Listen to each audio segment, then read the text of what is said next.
এই যে আমাদের এখানে বিয়ে বাড়ির সাজগোজ চলছে।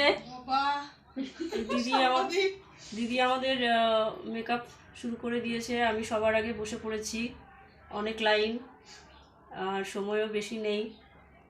তো আমার মোটামুটি আই মেকআপ আর ফেস কমপ্লিট হয়ে গেছে, এখনও চুল বাকি, শাড়ি পরা বাকি। এই দিদি, তোমার নাম বলো? কল্পনা। কল্পনা দিদি। আমরা এখন শিলিগুড়িতে আছি আর বিয়ে বাড়ির জন্য সাজগোজ চলছে। কে একটু খোলো না। দাঁড়াও, খুলছি।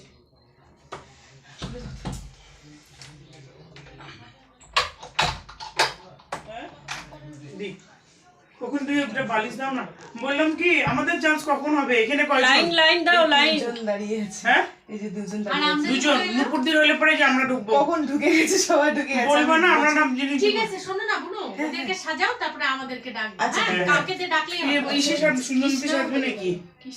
হ্যাঁ তো আমরাই, মানে তোর সুন্দরী সাজবে নাকি? সাজার পরে ডেকে দিস আমাদের। এই কয়জনই না? পুরোপুরি লাইন লেগে গেছে এখন আমাদের সাজগোজের। দেখি ফুলটুসি তোরে কেমন লাগছে? দেখি ফুলটুসিকে দেখি যাই, ফুলটুসি দেখি একটু। ফুলটুসি এখনো সবেমাত্র আই মেকআপ হয়েছে।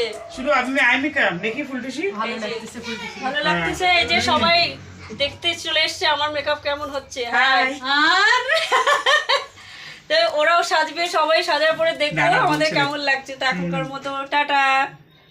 ওই প্রশ্ন।